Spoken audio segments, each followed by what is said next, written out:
I'm Elaine and welcome back to the vlog. Today we're going to talk about ways to not overspend on a cruise ship.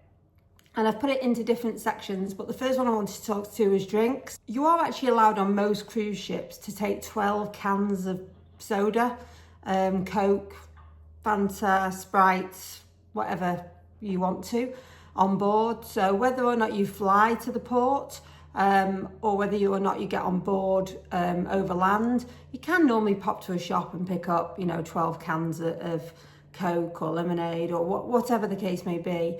Also, you can take, 2 bottles of wine if there's 2 of you in the stateroom. Obviously, only 1 if there's only 1 of you.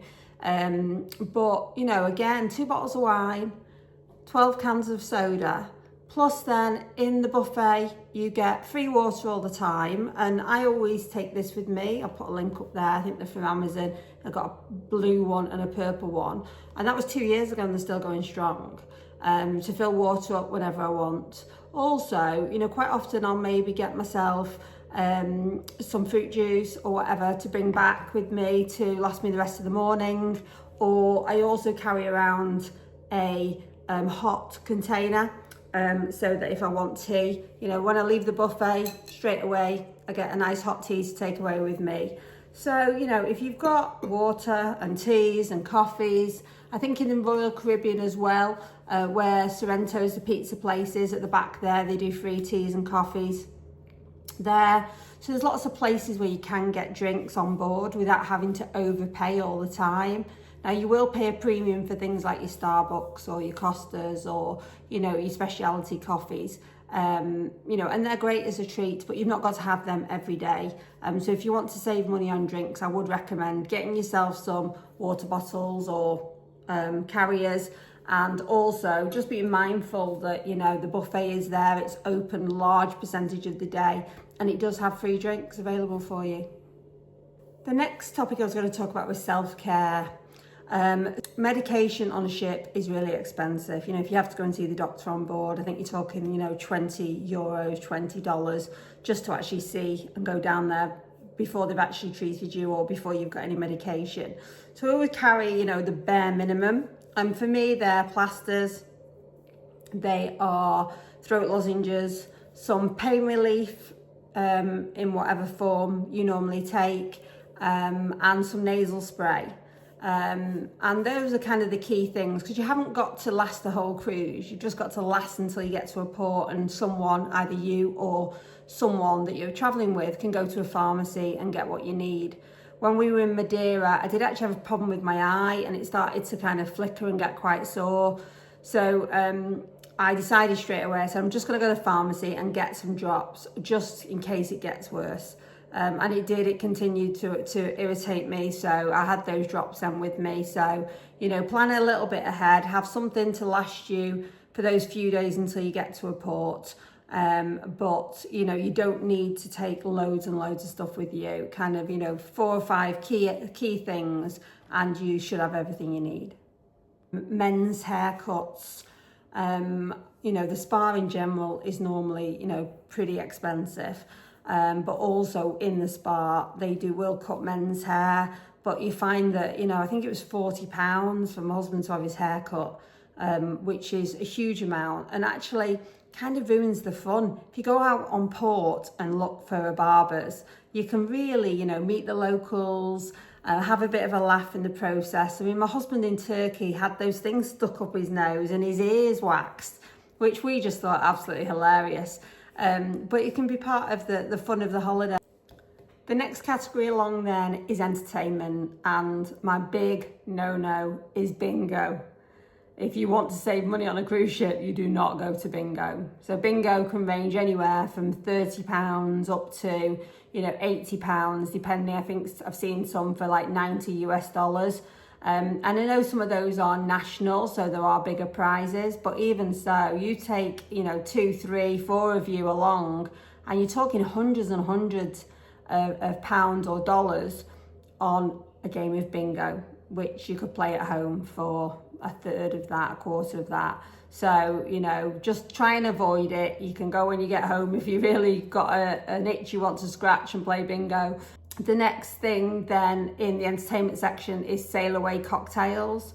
So as the cruise progresses, they will have lots of deals, 2-for-1s, cocktail days, that sort of thing. So, you know, rather than getting on board and thinking, oh, I'll have a cocktail for sail away, it will be very expensive. So unless you're on the drinks package and you've prepaid it, then what I recommend you do is just have a normal drink, and then when you get a day where there's a big offer on cocktails, then you and your friends go and have a cocktail day, and drink the menu dry if you want to, but it'll be a lot more value for money doing it that way than it will drinking it at sail away. The final one on entertainment is photos. So you can kind of fall into that trap of, oh, I'll have a photo taken. But, you know, that does add up over the time. I do think getting one photo, or maybe two, an evening one and a day one, is worthwhile to kind of, you know, show that you had a professional photograph taken as like a memory. You know, get your friends, get the people behind you, everyone's dead friendly on holiday, to take the photos, even in the same place, the same shot. The value add of a photographer, as I say, is good once or twice, but you don't need it for the whole holiday. So I do think that's another great way of saving money. The next topic I want to talk about is Wi-Fi. Now, some people will just probably say you don't need Wi-Fi at all. And for some people that works, and that's great. They'll just use it on shore, download whatever they need to download, and then they'll go without it. At the end of the day, you're on an amazing ship in the middle of an amazing place that you've chose to go on holiday. So why do you really need it? But for us on the World Cruise, what we found was we wanted to stay in touch with our family. You know, we had 2 boys at home that still lived at home, albeit they're in their 20s, but you know, we still wanted to talk to them regularly. You know, we had the dog at home, we had elderly parents that we wanted to stay in contact with. And so we chose to get the Wi-Fi, and we did choose, there's 2 different packages, there's the essential package and the ultimate package, and we did take the ultimate. I think that if you want to stream, if you want to do this sort of video call, then you do need the ultimate.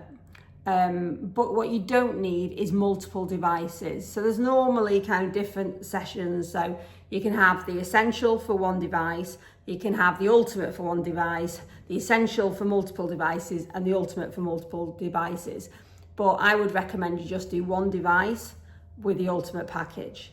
Now, when we say one device, that's one person logged on at any time. That's not one device for the whole time.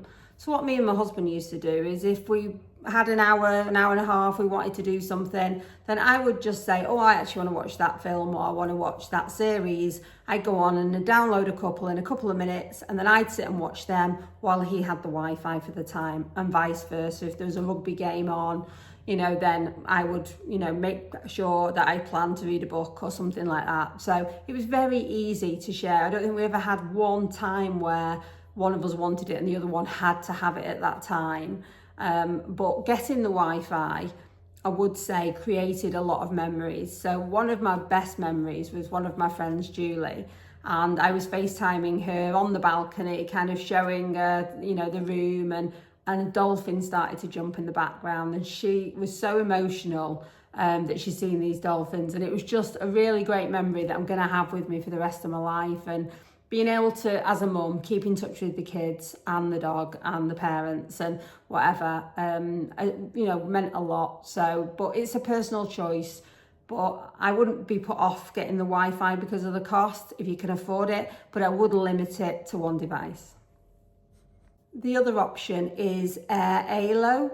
Now my husband sorts this all out for us, so you're going to have to excuse me. I might see if he can come on and just give you a little bit of a demo on AirAlo. But it's an app that you get on your phone, and it downloads to multiple different countries. So you can choose which country you're going to be. You can choose how much data you want and the package. So it might be that you're in Europe and it's $5.99 for 2 weeks. These are just examples.